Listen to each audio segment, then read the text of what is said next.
መላእክት ማርያምን በመንጦላዕት ውስጥ ያመሰግኗታል። ሀዳስ ጣዕዋ ለአንቺ ምስጋና ይገባሻል እያሉ መልአክ ማርያምን ቃልን ተቀበዩ አላት። ከአንቺ ዘንድ ይመጣልና በማኅፀንሽም ያድራል። እንዴት ከድሃ ቤት አደረ! እንደ ምስኪን ከሰማያት ወርዶ የእርሷን ባህሪ አድርጎ ተወለደ። በስድስተኛው ወር ገብርኤል መልአክ ከእግዚአብሔር አብ ዘንድ ተላከ። ከአንዲት ሀገር ናዝሬት ገሊላ ከምትባል ለዮሴፍ እጮኛ ከሆነች ከድንግል ዘንድ። የዚህች የድንግል ስሟ ማርያም ነው። መልአክ ወደ እርሷ ገብቶ እንዲህ አላት፣ ደስታ ይገባሻል፣ እግዚአብሔር ከሥጋሽ ሥጋ ከነፍስሽ ነፍስ ነስቶ ከአንቺ ሰው ሆኗልና። ከሴቶች ይልቅ አንቺ ቡርክት ነሽ። ከቃሏ አነጋገር አይታ ደነገጠች፣ እንዲህም አለች፣ እንዲህ ያለ የምስጋና እጅ መንሻ ይደረግልኛል? መልአክ እንዲህ አላት፣ ማርያም ሆይ አትፍሪ፣ ከእግዚአብሔር ዘንድ ባለሟልነትን አግኝተሻልና። እነሆ ትጸንሻለሽ፣ ትወልጃለሽ፣ ስሙንም ኢየሱስ ትዪዋለሽ።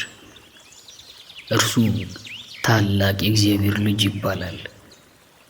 እግዚአብሔር አምላክም የዳዊት የአባቱን ዙፋን ይሰጠዋል። እርሱም በያዕቆብ ወገን ለዘላለሙ ይነግሣል፣ መንግሥቱም አያልፍም።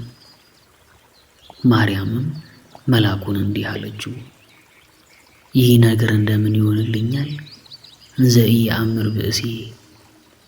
መልአኩም እንዲህ አላት፣ መንፈስ ቅዱስ ይጠብቅሻል፣ የልዑል ኃይልም ያድርብሻል።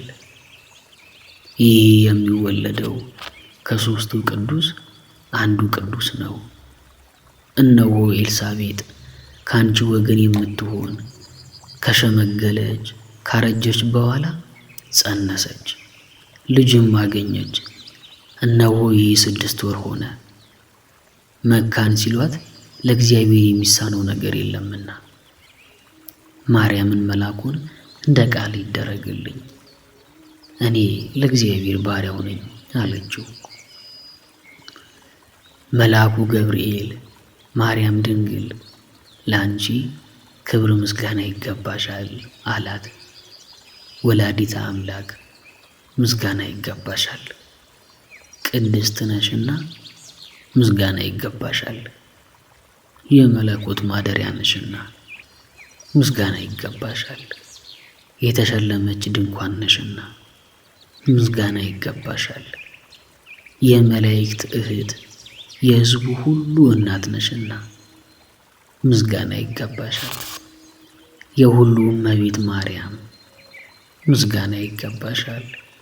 የሁሉ ፍቅረኛ ማርያም ምስጋና ይገባሻል። ልዑል ማደሪያው ትሆኚ ዘንድ መርጦሻልና ምስጋና ይገባሻል። በወርቅ የተሸለምሽ የርግብ ክንፍ በብር ያጌጥሽ ምስጋና ይገባሻል። ጎኖችሽ በወርቅ አመልማሎ የተሸለሙ ለአንቺ ምስጋና ይገባሻል። የምስራቅ ደጃፍ የብርሃን እናቱ ለአንቺ ምስጋና ይገባሻል። ከፀሐይ 7 እጅ የምታበሪ ክብርሽ ከአድባራቱ ሁሉ ከፍ ከፍ ያለ ለአንቺ ምስጋና ይገባሻል።